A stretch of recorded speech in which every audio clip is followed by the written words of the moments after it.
Para sa ating special report, magbalik tanaw tayo sa 25 taon ng pagkakaisa at serbisyo ng Candidate Soldier Corps Class 30-2000. May ulat si Jamil Santos. Isang makasaysayang selebrasyon ang idinaos ng Candidate Soldier Class 30-2000 bilang paggunita sa kanilang ika-25 taon ng pagdilingkod at sakripisyo para sa bayan. Muling nagsama-sama ang magkakapatid sa serbisyo mula sa iba't ibang unit ng Philippine Army. Ilan sa kanila ay umangat bilang mga opisyal at sergeant major habang ang iba na may mas maagang nagretiro.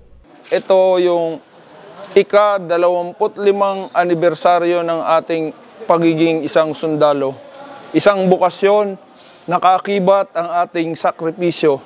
Bilang bahagi ng pagdiriwang, sila ay nag-alay ng banal na misa, isang pasasalamat at pagbabasbas sa may kapal para sa kanilang mga narating. Matapos nito, nagtungo sila sa Division Training School kung saan naging mainit ang pagsalubong ng DTS Commandant na si Colonel Rachi Alejandro Soto upang magbalik tanaw sa lugar kung saan sila minsang nahubog bilang mga bagong sundalo. Dito, muling bumalik ang mga alaala ng kanilang pagsisimula, ang hirap, sakripisyo at mga aral na nagpatatag sa kanila bilang kawal ng bayan. Nagkaroon din ng maikling programa na pinangunahan ni Major Roderick Villamar, ang tumatayong presidente ng kanilang class, kung saan siya ay nagbigay ng pambungad na pagbati at pagkilala sa bawat isa. Of Candidate Soldier Corps Class 30-2000. Today, we mark not just the passing of years, but a journey of transformation of young individuals